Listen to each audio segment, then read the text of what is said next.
sexual healing. People get a little weird about hospice. People can also get pretty weird about sex. Put the two together? Well, most people don't put the two together and really can't fathom that someone on hospice would still be sexual.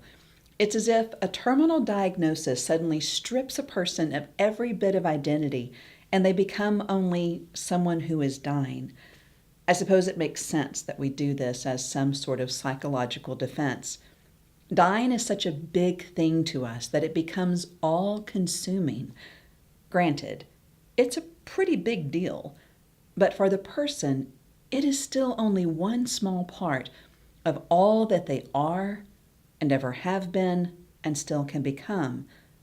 Multiple stories exist in hospice of patients of all ages who, for instance, had a lifelong dream of graduating from college but were shy of completing their courses. Hospice staff will arrange for the receipt of an honorary degree presented in style with cake, balloons, and a framed diploma. Life does not stop until that actual nanosecond, when death finally does come.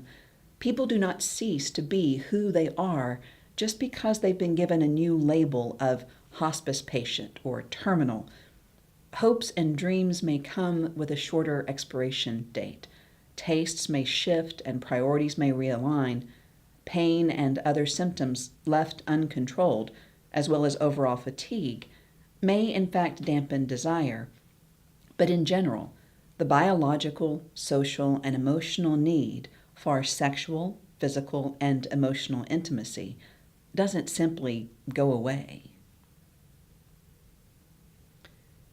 One couple in their early 60s, young by hospice standards, came to the acute care unit where I once worked because the wife's metastatic breast cancer was advancing and her symptoms were not yet well controlled enough for her to go home.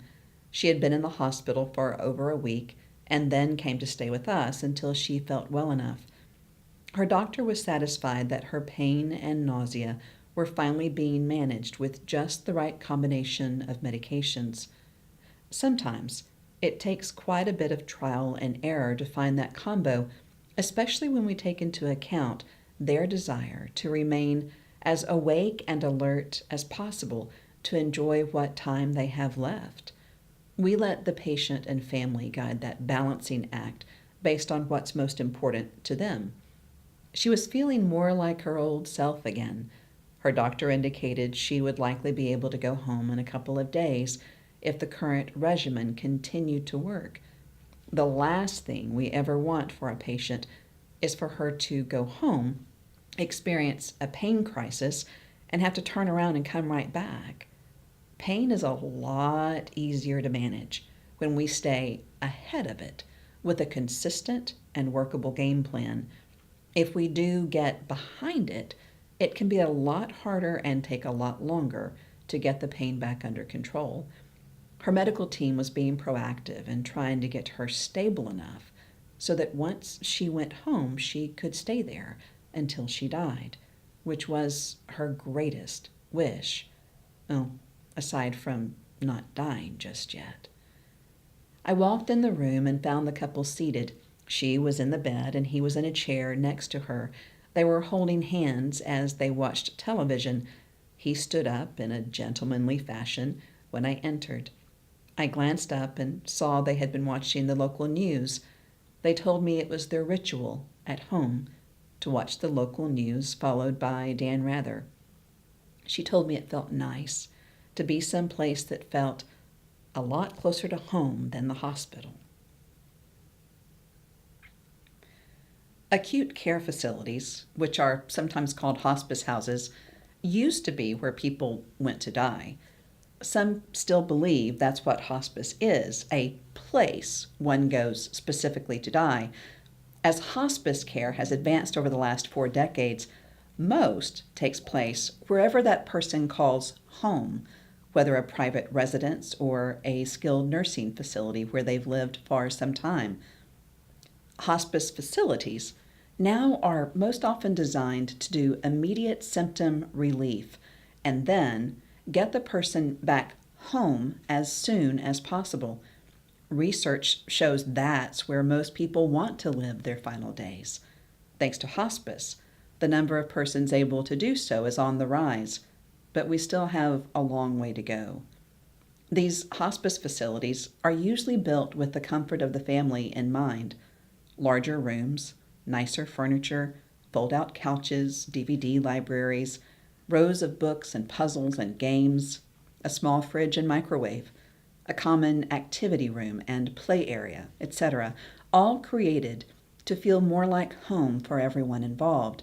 They are warmer and calmer and quieter and usually lack that hospital smell many people fear. After introductions and handshakes, he returned to his seat, his long cowboy legs and his creased and starched Wrangler jeans stretched out in front of him with his white socks sticking out of the ends. His boots were at the foot of her bed. I asked how they were settling in, and he blushed a little at his socked feet, but grinned and commented how much nicer it was away from all them beeps and whistles, though the hospital nurses were a little cuter. She grinned and mock punched him in his arm, stretched out as it was over the armrest of his chair and the rails on her hospital bed, and then bent at an awkward angle to reach her hand, of which he had yet to let go. They were incredibly sweet with each other and acted exactly as they must have when they met and fell in love as high school sophomores almost 50 years before. It was precious to see them. Noticing his arm, I showed them how to lower the bed rail so he wouldn't have to stretch and contort to be near her. He commented that he had sat exactly that way in the hospital for 8 days straight, and she teased that she thought his body was stuck in that position. I reassured them that we were glad his boots were off and that we wanted them to make themselves at home. I said, "This whole place was designed to give you exactly that freedom. In fact, so long as it doesn't hurt you," I nodded to the wife, then turned to the husband, "you're welcome to crawl right up there in the bed beside her, because by the way you two act, I'm guessing at home, you sit a little closer than this to watch Dan Rather. You just may want to put the rails back up once you're there so neither of you falls off." You could see the uncertainty on their faces as they looked from me to each other to the space beside her in the wider than average hospital bed the facility chose to use. When we are out of our element, we often feel hesitant to take up space and act as we might otherwise when left to our own devices. The rules become ingrained in us, and doubling up in a hospital bed clearly sounded to them like breaking a taboo that would prompt some sort of Nurse Ratched from the hospital 4 miles away to personally drive over just to scold them for their lack of decorum. It was clear they wanted to be closer, but the rules were getting in the way. "Look," I offered, "you two clearly adore each other." I turned to the wife. "And you're here to feel less pain so you can go home. I'm betting that being near that tall drink of water will help almost as much as your medicine. If you don't mind my asking, how long has it been since you've had private time together anyway?" They started telling me their story. Breast cancer in the early 1980s, long and hard treatment, cancer-free almost 2 decades, and then returning with a vengeance and spreading. From the time of her most recent diagnosis, 12 weeks before, their lives had been a whirlwind of trips to specialists, scans, experimental treatments given her young age, etc. It soon became clear that this was not how they wanted to spend their last weeks or months together. By then, the symptoms were in full swing, and they had not seen home in weeks.